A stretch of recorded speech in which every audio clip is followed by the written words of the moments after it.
จังได้สิใส่ดอกแม่ Good morning สบายดีตอนเช้าพี่น้องเป็นจังได Happy Saturday อากาศดีมื้อนี้นี่มาเด้อมันไผกำลังนอนอยู่นี่ Get up ลุกขึ้นมื้อนี้แม่ตู้เพิ่นก็มีของมาแซ่เล็กๆน้อยๆคือกันเด้อ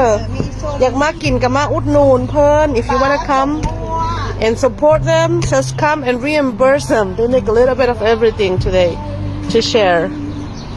Today we are going to have some drinks if you guys are thirsty. What do we got here? We got iced coffee, we got matcha, boba. Me and we're setting up, okay? She's selling kopiak. Kopiak อีกThai boat, bansel. Oh, Thai boat กับ bansel. So we're setting up and just come and ma support เด้อนี่เด้อ And then of course fresh sugar cane. So we got visitors today. Sugar cane เด้อนี่เด้อไอ้เสือ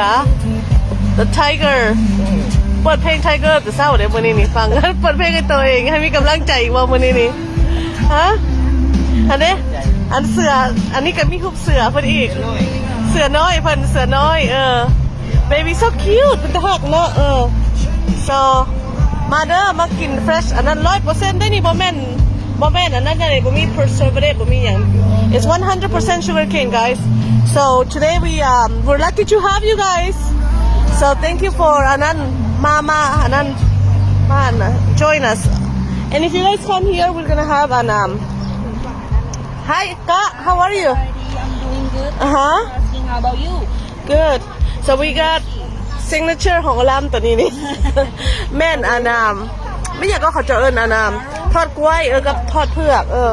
แล้วก็มีข้าวปุ้นอีกว่าล่ะมื้อนี้โดยมื้อนี้มีข้าวปุ้นตีนไก่แซ่บข้าวปุ้นตีนไก่เด้อแบบเล่าสไตล์เลย so come support มา support เพิ่นอันนี้ก็ได้ if you want to try it and all you have to do is just reimburse them for the time and the product okay yeah join us so they can motivate themselves to come and make us delicious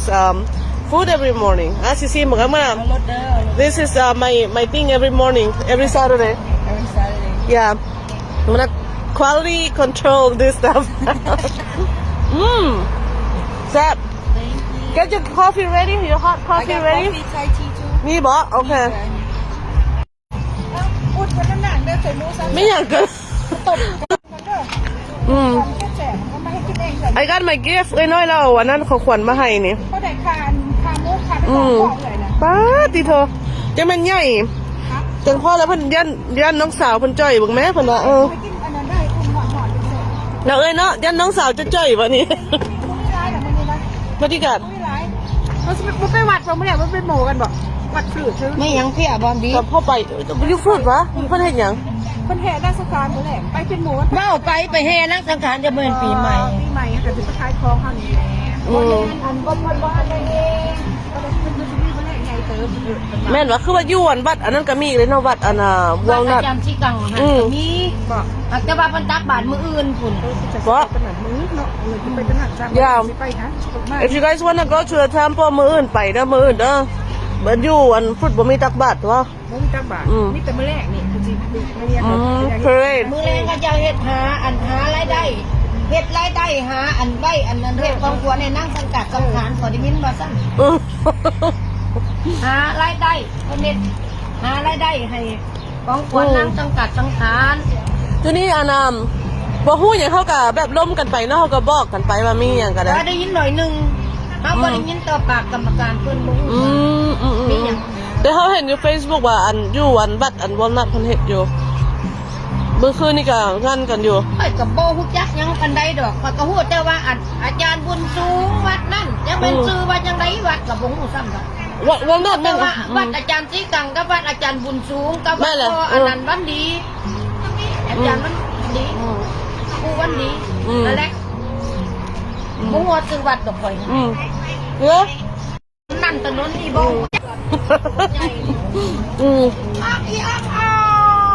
chicken chicken oh guys if you guys are interested in getting some fresh herbs นี่เด้อเอาผักไปปลูกมันก็ได้ผลได้พอเฮากะบ่แม่เฮากะมีหลายอยู่นี่เลยพงอยู่นี่ so we like herbs so for our cooking we like herbs so you guys can have your own fresh herb หรืออยากเอาไปอันนั้น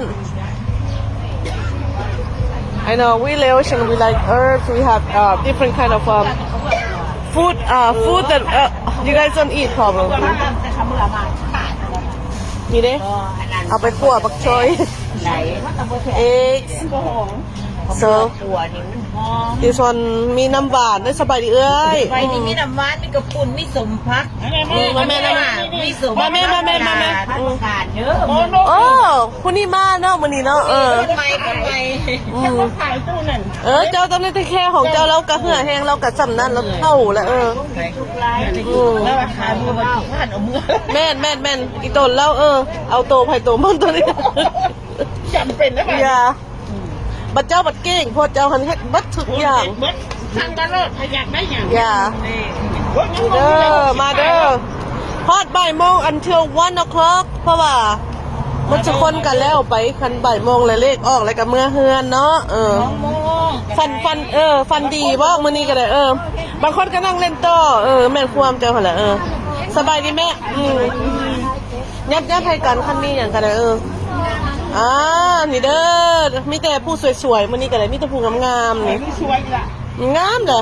ทั้งงามทั้งสวยมันเป็นสวยว่านะสำเนียงเฮาตรงนี้สำเนียงลาวอเมริกันโอเค beautiful ซะ beautiful เปลี่ยนเป็นan English beautiful grandmas สบายดีอย่าไม่อย่างปิ้งแซมไม่อย่างปิ้งข้าวต้มปิ้งเขาก็ได้เลยของเขานี่เพิ่นเอามาฝากไอ้น้อยนี่บ่ใหญ่ๆ look at my ข้าวต้มปิ้งอย่าจักเขาบอกจะสิไปอุ่นก่อนข้าวต้มเนาะโอเค so this one is banana wrap with rice and some pork so it's very good มีใบขี้หูด kaffir lime ใครต้องการใบขี้หูดเด้อนี่เด้อ and then she makes some this is ground อันไม่อย่างก็อันนั้นrice rice ก็ก้อย roasted rice so this is all good for Lao cuisine if you want to make your lap you know อันนี้ไม่อย่างนี้อันนี้ก็ลาบอันนี้แหนมข้าวแหนมข้าว so grandma make some แหนมข้าว to share okay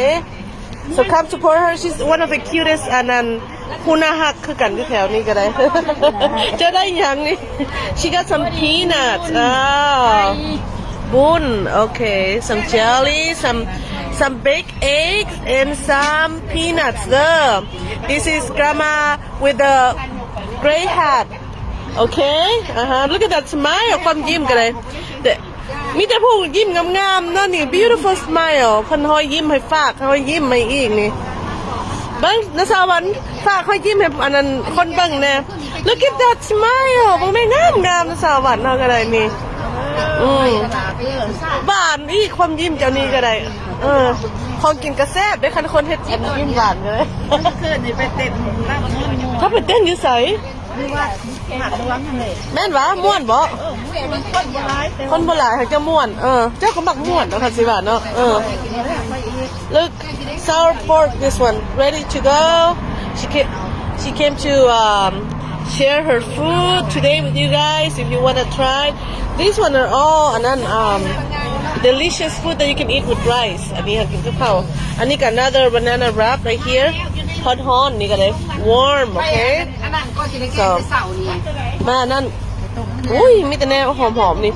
หอมส้มหอมเจ้าหากานั่นหอมปลาเดี๋ยวก็ปลากะปิโอ้แซ่บเด้ออย่าคันเด้มีแต่ตัวนั่นตัวนี้มันมี3ตัวเพราะมันน้อยก่อนมีตัวใหญ่ตัวน้อยเพิ่นประกาศซับไปมาแถวนี้ก็สิแม่ซ้ำแม่ซ้ำอันนี้เด้อ อันนี้มื้อนี้เพิ่นผมเพิ่นก็เฮ็ดขึ้นมื้อนี้คั่น ได้ คืองามแต่มื้อนี้ ลูกแต่สาวแต่หาโมงบนไปก่อนมื้อคืนนี้ จังพอพวกเจ้าเพิ่นบ่ได้อันเอาอันเมคอัพออกยังทาหน้าอยู่ลิปสติกก็ยังติดอยู่นี่ นี่ถ้าพี่อีดางามแต่งาม ซอยให้เพิ่นแน่ บอก ผู้นี้มักกันนั้นผู้นี้มักอันนั้นก็ให้ฝากให้พี่น้องเลยแม่ ฝากแต่ความยิ้มนะมื้อนี้เนาะโอ้ยรอยยิ้มเพิ่นอันนี้เดี๋ยวเจ้าได้หยังมะเกี้ยงนี่เด้อมะเกี้ยงโอ้มะเกี้ยงหน่วยเยอะพะละสลัดนี่เหมาเด้อมะเกี้ยงนี่ อันนะเอาซุปโออะไรเขามักหยังก็ ซุปโอ ส้มโอโอเคเฮาเลยว่ามะเกี้ยงใหญ่ส้มโอเนาะผักสลัดมีเด้อ หาโตทำครับแม่ บางเจ้าได้หยังบ้างขอบ้างได้เจ้าเด้โอ้เจ้ากะไข่คือกันเนาะนี่เด้อมาเอาไข่น้ำเพิ่นเด้อเท่าใด1อันกับ1อัน5ดอนโอเคสิ้นสวรรค์มาเด้อแถวนี้ก็คือเก่านี่แหละแม่นอันนั้นสาวเครือแม่ตู้หมอนนี่สบายดีนะสาว ก็ซื้อเป็นกระตุกมา ขายดีๆเด้อมีอย่างแน่โอ้ยมีอันทอดป่านี่ตัวนี้นี่ ซุปเพชรรสส่วนนอกหัวเสา ตัวนี้หัน she came and brought this to share with us some fish ส่วนนอกหัวสเปโซ่มือนี่ special มีเลือดมี อย่า ดอนน้ำมันไฮได้เป็น มีมั่มมีแจ่วบองแจ่วปลาแดง อย่า เอาบ่ไปซื้อให้มันโง่ so the sharing today with us is authentic food ไม่หลาย just come and support them if you want to try it reimburse them for it เอาทอดทุนได้เพราะว่าเพิ่นไม่อย่างกับบ่ได้ขายแพงอันนี้นี่ ไข่กินปั่นกันกิน เหือแห้งแล้วคัน แน่ คันไ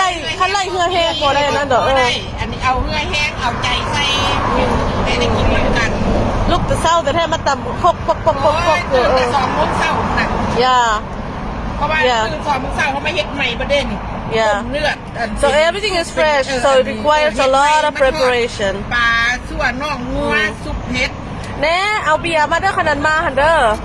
เอาเบียร์เย็นๆมา เอามาแก้มมากัดกัน Bring me some I'm gonna be thirsty by 1 o'clock คันเด็ดมาก Perfect. นิสัยได้ยิ้มให้ Yeah, that would make me happy, that would make me smile. So, yeah. อันนี้เพียร Okay, so guys, like I said, we're gonna be here only until 1 o'clock. Not too long, not too too short. Pretty perfect for my grannies. They don't. Okay, so it's only for like a few hours, but my intention and our intention is that we can share our time together. Share some love, some smile, exchange some recipes, and we catch up with our เดี๋ยวว่าเสีย stories here. No, you jump guy. Okay. Oh, she put a beautiful umbrella. นี่งามumbrella น้อยๆนี่สะอ่อน umbrella เจ้านี่งามหลายนี่พากันนั่น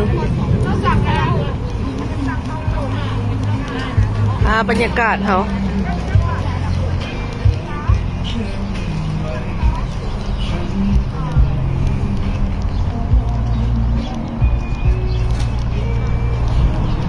ไม่สดก็มีก็น้อยตุ่มเช้าห่านี่จักเรียบร้อยให้เลย ทำไมสดวะ บ่เฮ็ดเพราะว่าเมื่อยอันนี้ซื้อแล้วละอันแน่ว่าเพิ่นสิพาแม่เพิ่นมาประมาณ 11 โมงมาสวยเด้อมาเด้อโอเคอาจจะไปเสียนั่นขึ้นใหม่อันนั้นก่อนไปอุ่นข้าวต้มเขาก่อนพ่อเพิ่นให้ข้าวต้มนะ อุ่นแน่ๆเลยนะเอาข้าวเห็ดไปด้วย เห็นแล้วว่าเขา อุ่นแน่ๆเลย